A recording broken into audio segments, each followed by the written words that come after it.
why it is saying so మళ్ళీ అది ఇవ్వలేదన్నమాట. Okay, from sklearn dot data sets import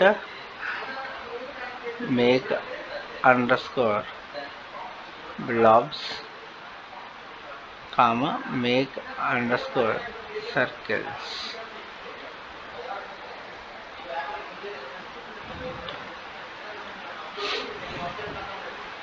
so ఇదేంటంటే మన train test data class 0, train data class 0, test data class 1, train data class 1 వాటి ఫీచర్స్ని output కింద represent చేయడం. So that is the thing. ఆ ఫీచర్స్ని అవుట్పుట్ కింద రిప్రజెంట్ చేయడానికి మనం యూజ్ చేసిన ఫంక్షన్ అనమాట. సో ఇందులో ఏంటంటే మనం బ్లాక్స్ డేటా సెట్ మీద చేసాము, but we're taking the values here. That is how we're having. Okay, so that gradient boosting. So ఇదే వాల్యూస్ని మనం ఏంటంటే వాల్యూస్ రూపంలో చూపించాలనుకుంటే ప్రిడిక్ట్ ద ప్రాబబిలిటీ. మన వాల్యూస్ ఏంటంటే ఇవి అవుట్పుట్స్.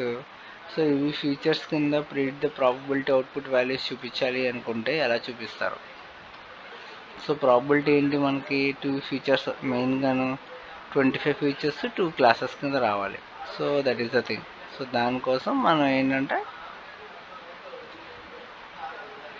ఓకే మళ్ళీ అదే ప్రాబ్లము ఏంటి, sklearn ఇన్ టర్మ్స్ ఆఫ్ మనం ఇవ్వలేదు. ఓకే, అది ఇచ్చి ఉంటే బాగుండేది.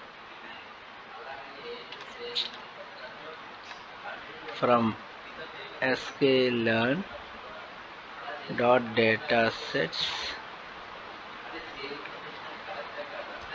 import make underscore blobs comma make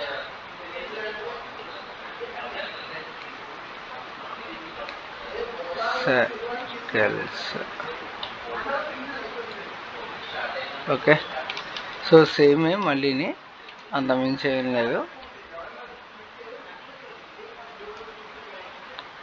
right, ఎన్ని ఫీచర్స్ ఎక్స్ట్రాక్ట్ అయ్యాయి అనేది చెక్ చేయడానికి. సో టోటల్గా ఎన్ని ఫీచర్స్ వచ్చే ప్రాబిలిటీ 25 ఫీచర్స్ వస్తే 2 క్లాసెస్ కింద డివైడ్ అవుతుంది.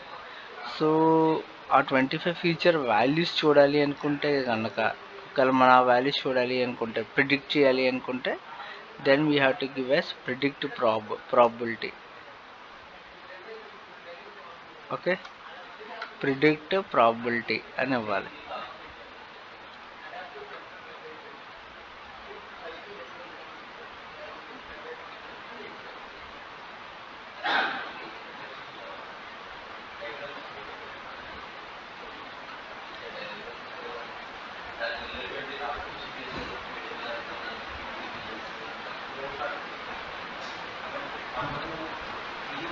సో ఇవి 25 వాల్యూస్ అండి.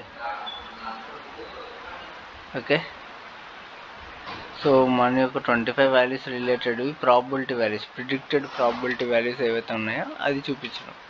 So it is showing those probability values. So మనకు వస్తున్నాయి అన్నమాట.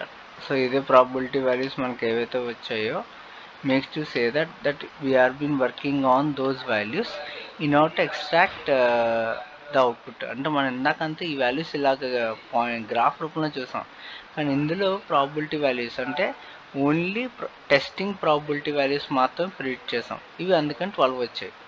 అదే మనకి ట్రైనింగ్ కూడా కావాలంటే అనదర్ 13, టోటల్ 25 అవుతాయి. సో మనకు వచ్చినవి ఓన్లీ టెస్టింగ్ ప్రాబిలిటీ వాల్యూస్, అందుకే ఇక్కడ 12 వాల్యూసే ఉంటాయి. So those 12 values are been obtained. So like that we are doing these operations for your data set. So this is gradient boostant classifier. So మొత్తం అంతా gradient boosting classifier with predicted prob. ఇదిగో చూడండి ఇక్కడ వాడాను predicted probability. So ఏంటంటే main intention ఏంటంటే gradient boosting classifier linear మోడల్లో better results of probabilities extract చేయడానికి ఉపయోగపడుతుంది. So like that we're able to generate these things. Okay, so these are the outputs what we are getting here, right? So this is about your gradient boosting classifier. With this we have come to a closing of your supervisor learning. Right. Supervisor learning గురించి చూసుకున్నాం. Some క్లాసిఫైర్స్ చదివాము, KNN ఇవన్నీ మొత్తం classifiers అన్నీ చదివాము. So we have seen those. So main thing is that, so ఇప్పుడు దాకా I complete అయింది సూపర్వైజర్. నెక్స్ట్ మనం అన్సూపర్వైజర్ లెర్నింగ్ అనేది స్టార్ట్ అవుతుంది అప్కమింగ్ క్లాస్లో. బిఫోర్ దట్ ఏంటంటే ఇప్పుడు మీకు ఇచ్చింది ఏదైతే ఉన్నాయో ఇవన్నీ మీకు షేర్ చేస్తాం. ఈ ప్రజెంటేషన్ ప్రోగ్రామ్స్తో ఉన్నవి, అండ్ మీరు ఆ ప్రోగ్రామ్స్తో ఉన్నవి కొంచెం తీసుకొని కొంచెం ఎగ్జిక్యూట్ చేయండి. మీకు ఒక అసైన్మెంట్ ఇస్తాం, అసైన్మెంట్ కూడా ఇస్తాం మీకు, right. Then we will see how you are working on that one. Okay, this is about your unsupervised learning what we have given to you. Gradient booster classifier వరకు ఇచ్చాం. సో అక్కడ వరకు మీకు అన్ని ప్రాబిలిటీస్ ఎక్స్ప్లెయిన్ చేసాం, right. So this is the thing about today class. So రేపటి class unsupervised learning start అవుతుంది, వాట్ వీఆర్ హ్యావింగ్. ఓకేనా. So we'll have the stop of the class for today and will share these presentations to you. So మీకు ఆ presentations వస్తాయండి, మీ గ్రూప్లో తీసుకొని work out చేయండి. మేము ఒక అసైన్మెంట్ ఇస్తాం, అసైన్మెంట్ మీద వర్క్ చేసి అప్లోడ్ చేయండి.